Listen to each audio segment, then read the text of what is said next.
Hello everybody, and welcome back to a brand new video. In today's video, we'll be doing some House analysis, specifically focusing on Southern California.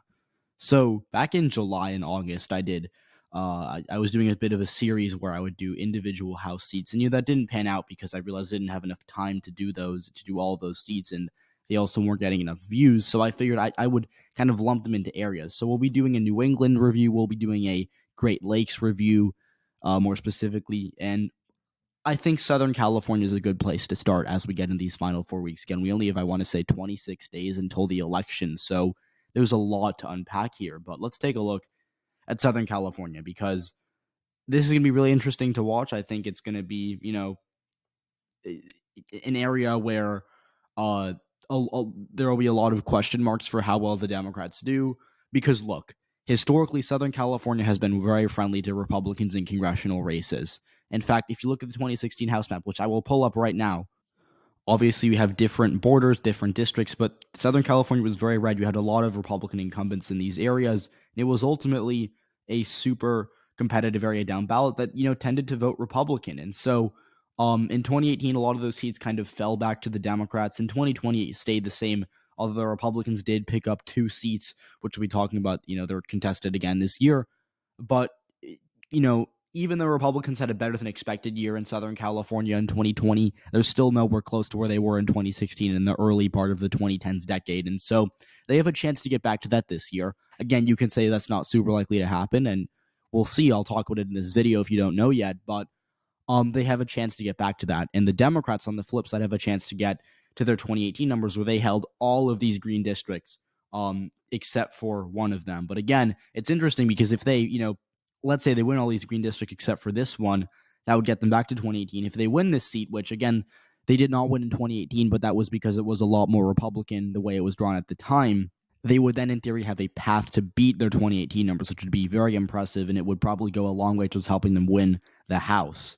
So really important region. Again, I think these seats are really worth talking about. I think they're really worth watching, and it's a shame that their polls close so late. They close at 11 o'clock Eastern time, 8 o'clock Pacific, but it's going to be very interesting to see, even though it will be quite late, and then I will probably already have a good idea of where the House is going at that point. But yeah, so let's get right into it here. Let's start. We're going to go in geographical order. So this first seat right here, this is the 49th district. It is currently held by Democrat Mike Levin. He has held the seat since 2018. Again, he flipped it in 2018 for the Democrats. And let's just talk about the 49th district because it is going to be very interesting to watch. So as you can see, this is the 2020 election, by district here. So the 49th district, as you can see, was blue. It voted for Joe Biden. I'm going to show you once this loads. It voted for Joe Biden by over 11%. So in 2020, it was a solid seat for Joe Biden. But down ballot, and if you look at the 2018 governor's race, it gets a bit more Republican. So in that 2018 governor's race, as you can see right here, it was very close. John Cox, the Republican, actually came, within a point and a half of beating Gavin Newsom here, and so it was very close. And there are a lot of voters who backed Joe Biden for the presidency, but voted Republican down ballot in 2018, and that's why the Republicans, in theory, have a chance, despite the fact that this seat is double digits for Biden. And I think if you look at the 27th district, which is also double digits for Biden, it's currently held by a Republican, Mike Garcia. So Republicans still are capable of holding congressional seats in Southern California. So, at this point in time, to me, I'm pretty sure Mike Levin's going to win. Although, again, there's still a clear path for him to lose, but it would require a lot of those Republicans who voted for Biden, who haven't really voted Republican in a while, or if they did, it was in a more localized race, to back the Republican nominee here. And at this point in time, I just do not see that happening. So I'm going to rate this one as a Democratic hold. Mike Levin winning re-election here. Now, this district right on top of the 49th, this is the 47th. That is Katie Porter's seat. She is also a Democrat like Mike Levin. And, they have pretty similar careers in that they both won their seats in 2018, both Democratic pickups from Republicans. And so in 2020, Katie Porter actually did a little worse than expected. She won her seat by about 7%, which was, again, good, but she underperformed Biden by a fair bit, and she underperformed what little polling data we had in the seat. So at this point in time, it's interesting to look at how her seat voted in 2020 because it's a very good baseline. And just like Mike Levin's seat, it was around Biden plus 11. But unlike Levin, Porter isn't as much of an underperformer. Again, that isn't to say Levin's a bad candidate. It's just that certain Democrats do better with down-ballot Republican voters. And Mike Levin does well enough to win his seat, but he does not do as well as Katie Porter, who, again, is still not perfect, by the way. She still did underperform Biden by a couple of points. So she's not, even, the cream of the crop in that regard. But what I will say is that she does enough to win this seat. She does, very well. And in the primary, she actually outright won the majority of the vote. Again, doesn't mean it's not going to go to a runoff, but she did win the majority of the vote in her primary. And that is pretty significant because, as we know, Democrats in California tend to underperform in the primary relative to general election. So she did that well in the primary, looking quite good for her. So the seat adjacent to California 47 is California 45. This is Republican Michelle Steele's seat. But it's interesting because, as you can see here in 2020, that she did vote for Joe Biden. It again, another suburban SoCal seat that elected a Republican but voted for Biden. Biden won it by a little over 6%. So it's interesting that there's a Republican incumbent in a Biden plus 6 seat. But, that might seem concerning for Steele on the surface, and I think it's worth talking about. But if you look at how it trended relative to 2016, it's interesting because this is one of the SoCal seats that actually trended to the right from 2016. In 2016, Hillary Clinton won the 45th district by about 13%, and Biden won it by 6. So it actually did swing to the right quite substantially, and that is worth noting because most of these other SoCal seats, as you can see, Porter, Levin, we'll talk about these two, and Garcia's seat as well, trended towards towards Joe Biden because they, suburban seats trended to the left. I think we all know how that worked out. But the reason that the 45th district trended to the right was because Michelle Steele and Donald Trump in 2020 did very well with Hispanic voters and with Asian voters compared to their benchmarks in 2016. So yes, white voters, black voters, and generally college-educated voters all across Southern California trended and actually moved a lot towards the Democrats. Asian voters and a lot of Hispanic voters in some areas trended to the right, which is a bit of an outlier, but it did happen, and it's worth noting because it is likely to continue to a certain degree in these elections. And so the 45th district's more a battle of, can Jay Chen, who is the Democrat, win enough of those 2016 Clinton to 2020 Trump voters while also maintaining a lot of that support from the Democrats? Because it's a hard thing to straddle. You'd think that maybe Michelle Steele, the Republican incumbent, would have to do a lot to win re-election because it's a Biden plus 6 seat. But at the end of the day, the seat is already more Republican down ballot. So yes, it's a Biden plus 6 seat. But if you think about it in more of a down ballot sense, it is more of a toss-up to Republican leaning seat because, as we know, there are a lot of people who voted for Joe Biden in 2020 who preferred Republicans for Congress or for governor or for local office and whatnot. And so that is why it's so important to talk about, presidential election, obviously, but also the down ballot effects of the seat. And so that's why I think Michelle Steele is going to win. Again, this is probably the most vulnerable Republican seat in Southern California. So Michelle Steele has a very real chance of losing. That being said, it's a right trending seat, and Jay Chen is going to have to do a lot to win. And as we know, the Democrats just pulled out of this seat and Young Kim's seat, which we'll talk about next.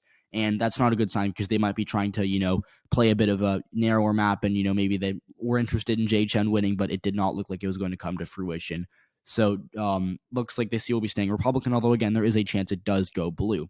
Now, California 40. This is Young Kim's seat. This was a surprise flip in 2020. As you can see here, she narrowly beat out Jill Cisneros, the Democratic incumbent. It was only by about 1.2%, and so it was very, very close. And again, most people have this race as lean likely D. This was a bit of a surprise. I myself had Cisneros favored, but what changed was that Kim was able to do very well with Hispanic voters, Asian voters, and the moderate Democrats in the seat because there were, again, a lot of voters that voted for Young Kim. Or Biden voters that voted for Young Kim. And so in 2020, as you can see here, her seat did vote for Biden by about 2%. It was very close, no doubt about it.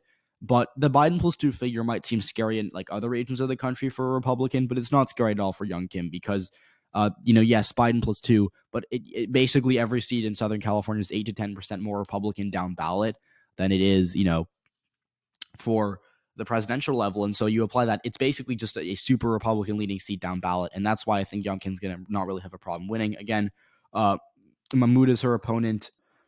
Asif Mahmoud, I should say. I briefly forgot his first name. Asif Mahmoud. And again, he, along with Jay Chen in the neighboring California 45th district, were also basically cut off by Democrats. Because again, it's that time of year where the parties are finally making their final predictions and saying, okay, who do we think is going to win? Who do you think has a chance of winning? Who should we boost with our spending? And they cut off a lot of Democrats in seats that at this point look out of reach for them. And I think they came to the conclusion that Asif Mahmoud is going to have a very hard time beating young Kim, and it's maybe not worth wasting their money to try to oust her because she's, again, a very popular incumbent, very well-liked Republican in that area. So at this point in time, I do think that this seat is bordering on likely. I actually have it as likely are. And I think this seat, along with it's kind of the inverse of California 47 with Katie Porter looking quite good for, the Republican Party, even though it might have originally looked like the Democrats had a decent pickup opportunity there. So the other southern Los Angeles seat we haven't done here is this nasty-looking California 41st district. This is a Trump plus 3 seat, so it is the most Republican of all the seats we're analyzing. But I think for the Democrats, candidate quality in that gap does make up for it. So in these other 2 seats, in California 45 and in California 40, these are seats where, yes, they're Democratic-leaning presidentially, but candidate quality helps helps the Republicans, and down ballot lag is also there. And yes, in California 41, down ballot lag does help Republicans a lot. It's what really kept Ken Calvert, the GOP incumbent, afloat. But Ken Calvert's not a great incumbent. He did outrun Trump in 2020, but so analysis done by Split Ticket, which is a good website, by the way, to go look at for election stuff, proved that Ken Calvert actually underperformed what he should have won by about a point. And so lackluster incumbent, and the Democrats are running Will Rollins, who is a very well-liked politician from the area. So I'm not saying he's going to win, but I do think he has a good chance, and I think he's one of the better Democratic recruits of the cycle. And so ultimately, when you take a look at this seat, Will Rollins has a path. It's by boosting turnout in Palm Springs, by doing very well with those moderate voters that voted for Joe Biden, and hoping that Republicans in those rural parts of the seat don't turn out as much, which, by the way, they probably won't. So he's going to probably get that. And so at the end of the day, the abortion referendum, which I haven't mentioned up till this point, but I think it's worth, saying because I've already kind of talked about it. But, the abortion referendum is going to probably win all of these competitive seats because, as we know, abortion tends to track way ahead of Democrats. Like in Kansas, that abortion referendum won all 4 congressional districts, even though Democrats will not be winning all 4 congressional districts in November. And so I think the abortion referendum keeps turning out pretty high for Democrats all across the state of California, and that does boost their candidates. But what it also does is it kind of creates a bit more polarization, which, again, by the way, helps Democrats because, there are more pro-choice voters than there are Democratic voters, because I think, these referendums are going to track ahead of the Democratic nominees. And that's going to help candidates like Will Rollins in California 41. So I think this is a bit of a sleeper flip. He did quite well in the primary. He didn't win outright, but I think he did better than what was expected for sure. And so at the end of the day here, I do think Will Rollins has a good chance, but I wouldn't call him favorite. I think this is a lean R race. So you can put that in the GOP column here. And there are 2 seats we have left. Mike Garcia in California 27, David Valadao in California 22. And these are the 2 Republican incumbents in pretty Democratic-leaning seats. So let's look at California 27 first. I'm going to go here. This was a seat that voted for Joe Biden by 13%. Again, quite blue-leaning. And even down ballot, it's getting more Democratic, right? Like, unlike some of these other seats like Kim's seat or Steele's seat, it is still Democratic-leaning down ballot. Democrats actually did very well in the primary here. They actually, Garcia only won by, I think, 0.2%. And he, only got like 50.1% of the vote in that primary. So it was a very, very close primary. And the fact that primaries tend to be a bit, but around 4 to 5% more Republican than general elections are very, that's a really bad sign for him. And, since that he's kind of moderated, because prior to that, he was, being a very conservative representative, kind of, I think, voting more in line with the more conservative seat. But I think he realized, look, I'm in a Biden seat. I have to vote like a moderate to win over those Democratic-leaning voters. And so he kind of pivoted to that, and he, took an unexpected vote on gay marriage. He said he was in support of codifying gay marriage. And so that, to me, is very, very interesting. I think it's kind of a sign that he was spooked by his primary performance because it was very, very underwhelming. And so, look, this is, I think, one of the most competitive districts in California, along with that other one we're going to talk about in a second here. But at this point in time, I do think Mike Garcia is going to go down. Christy Smith is his opponent, and yes, he has beat her. He's beaten her twice in a row. In 2020, she lost a special election, then she also lost that general election. And look, she's not a great candidate. I'm not going to say that I think she's the perfect recruit for Democrats in the region. What I will say, though, and what I think matters, is that she's running a better campaign than she did either of those previous times, and I think she's kind of avoiding the mistakes she made in those previous 2 runs. And the abortion referendum on the ballot is going to really hurt Garcia. It's going to boost Democratic turnout and make polarization harder for Republicans to overcome. And at the end of the day, Garcia is a strong incumbent. I think he's going to give it a really tough fight, but it's a Biden plus 13 seat, and in a year where abortion matters more than ever in these suburban seats, it's getting harder and harder for Republican incumbents to win. And now this final seat, California 22, is, I think, in a way we kind of saved the best for last year. This is, I think, the most competitive seat in California. I think it's going to be the closest at the end of the day. And I think this is one of the seats where it's truly, I don't think either party has like a massive advantage in the sense of candidate quality. This is like, I think, the clash of the titans of the Central Valley, because I think, the Republican incumbent, to start off with him, that's David Valadao. He has been very good at winning elections in this region for 8 years, I think. And if you look at his 2020 performance, he actually flipped the seat back. He lost it in 2018, but he came back and beat TJ Cox 2 years later. And this is a Biden plus, I want to say, 11 seat that he won by about a point. So he ran 10 or 12% ahead of Trump. And so, he did very well outright there. And he did it against a Democratic incumbent who, yes, TJ Cox is not particularly popular, but still, it was a seat that, was Biden plus 11 and had a Democratic incumbent. And, Valadao had to come from behind victory. So very impressive.